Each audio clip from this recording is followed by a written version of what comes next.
Hey there guys, John Campea here, and I'm going to talk a little bit about Spider-Man Homecoming in spoiler terms. We're going to talk about some of the actual details of the movie now that the movie is out nationwide in theaters. So look, if you have not seen Spider-Man Homecoming yet, just add this video to your favorites list or something and come back and watch it later. Or if you don't care about spoilers, go ahead and watch the video. But I asked you guys on my social media, what points in particular would you like to discuss?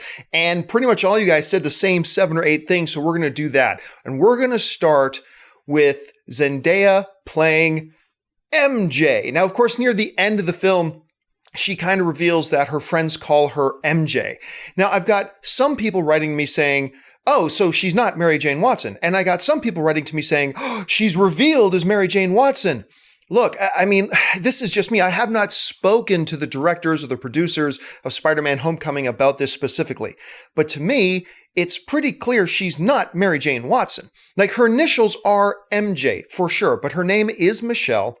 She is nothing like Mary Jane Watson. Like, I'm not even talking about the race of the character. I don't care about the race of the character. That's perfectly fine. I don't care if MJ is Asian or white or black or whatever. It doesn't matter. But, you got to at least have the characteristics of MJ. And there is nothing about the Michelle character that is anything at all remotely like Mary Jane Watson. I don't think that Michelle, whose initials are MJ, is any more Mary Jane Watson than Joseph Gordon-Levitt was actually Robin at the end of The Dark Knight Rises. I mean, because, yes, his official legal name was Robin, but that's not Robin from the comic books whatsoever. I mean, Christopher Nolan himself came out and said, no, that was just a wink to the fans. That was just a nod of the cap to the fans by making his legal name Robin, but he wasn't actually Robin in any way more than MJ is actually Mary Jane Watson. Look, Jesus Christ, his initials are JC. I'm JC. I'm not Jesus Christ, but I am JC, so I could say, hey, I'm JC. That does not mean I'm claiming to be Jesus Christ. Not in any way, shape, or form. So yeah, the way I interpreted it was that Marvel and Sony were saying, okay, we are doing something new. We're doing something different. We're not going to have a Mary Jane Watson. We're going to have this new love interest, and as a tip of the cap and as an Easter egg and as a wink to the fans, we're going to make her initials MJ so it feels more comfortable. But she is not, the way I interpret it, at all Mary Jane Watson. So no, she's not Mary Jane. And honestly, you know what? I kind of like that they made her initials MJ. I think that was kind of cool, because if you are going to go off in a new direction and you're going to break with traditional story, Spider-Man storytelling a little bit, why not have a little bit of a wink and a little bit of a feeling of comfort in the character by giving her the same initials? I actually thought it was a pretty smart move. And just one more thing on the topic of Michelle, I actually thought Zendaya was pretty good. I mean, she didn't have many lines in the movie, but I kind of like this out of place, but deep down doesn't want to be out of place character Michelle. I thought there was a lot of really cool nuance to the character, and I like the way she portrayed her. So I'm actually kind of curious to see where they go with this character in the future. All right, one of the other big things you guys wanted to talk about was the Spider-Man suit, or the Iron Spider-Man suit, or whatever it is you want to call it. I'm going to tell you right now, I didn't like it. Now, let me be very clear though. I thought it was very cool. I thought it was very cool the way, the things they did in the movie. I thought that was cool. But at the bottom of it, though, I'm not comfortable, and I don't like him having this high technology suit. Peter's not Iron Man. He's Spider-Man. Now, I know, before all you start yelling at me, but in the comic books, there's the Iron Spider. Yeah, there is that storyline. Absolutely, that's there. I mean, there is also a storyline where Peter's parents were androids, but you don't put that in the movie either, do you? And I'm not saying I hate it. I'm just saying I'm not really comfortable with it. And the reason I'm not comfortable with it is because it kind of takes away from what makes Spider-Man Spider-Man, and takes away from what makes Spider-Man special. I mean, for 50 years, Spider-Man didn't need an Iron Man suit. And that's really basically what his suit in Spider-Man Homecoming is.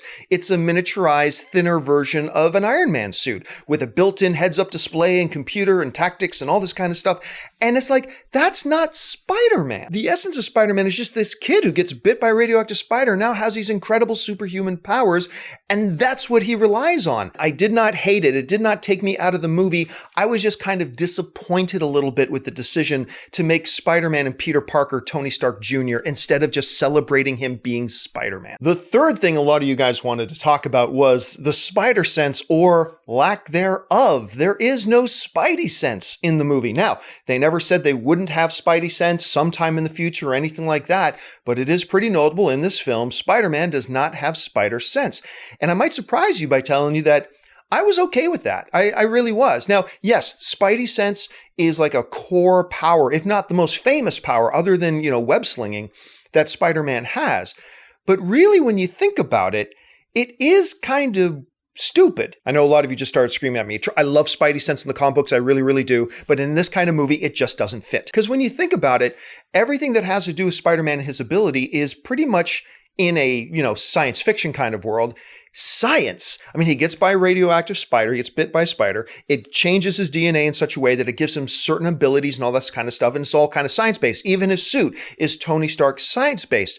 Spidey sense is magic. That is really can't be explained in any way that the Spider-Man Homecoming universe sets up its reality. There's no way to explain it on a scientific level within the construct of that Spider-Man and MCU universe. There's just no way to do it. You would have to somehow say that Peter Parker is a sorcerer. He's basically Doctor Strange too. He's got magic abilities. Look, I would have been totally fine if they had Spider-Man have Spidey sense in this movie. I would have been fine with it.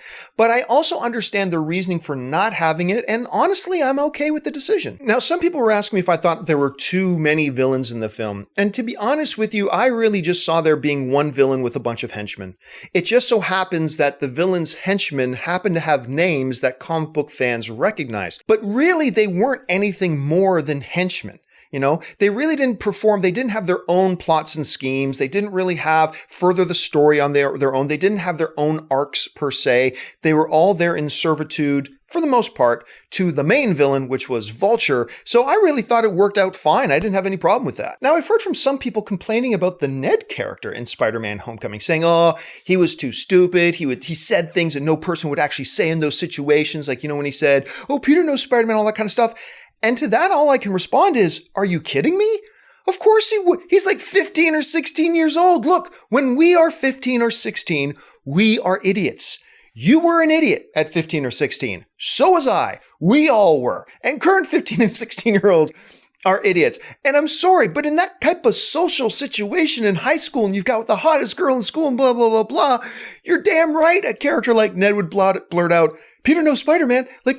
Yes, he would. He totally would. And to me, that's part of the reason I adored that Ned character so much, was because I felt like he was probably the most real high school character dude I've seen in a movie in a long time. Like him and Tom Holland both. I thought their relationship was great, and I thought those lines that he would blurt out, and especially I love that one line when he was like, I'll be honest with you, I don't think I can keep this a secret.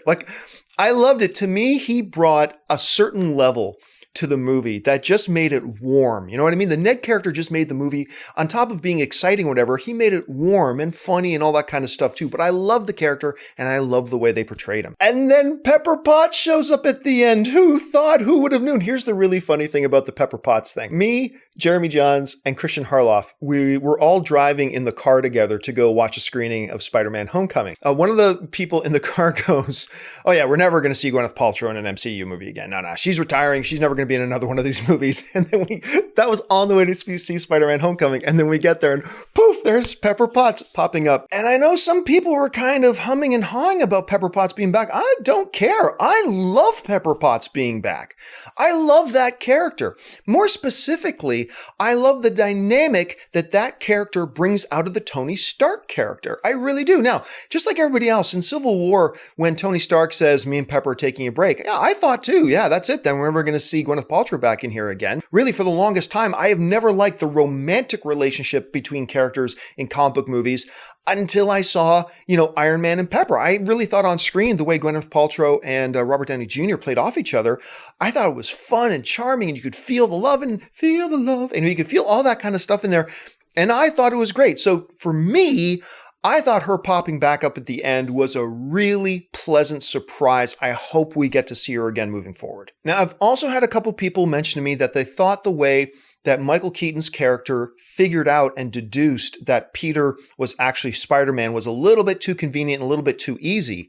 But I'm going to wholeheartedly disagree. The way they set that scene up, like if you put yourself in Michael Keaton's position, okay, you're in that scene, okay, and you're getting this information as it's being presented, I'll be honest with you, it wasn't that big of a leap for him to deduce that Peter, this kid in his back seat, was actually Peter Parker. Think about it. When you go and watch the movie again, just wipe your mind completely blank, start from scratch with the scene, and just take in the information as his character is taking it in. It's not a big leap, especially for a really smart guy like him, to then go, holy crap, kid, you're Spider-Man. I thought it worked. I didn't feel awkward. It didn't feel too convenient.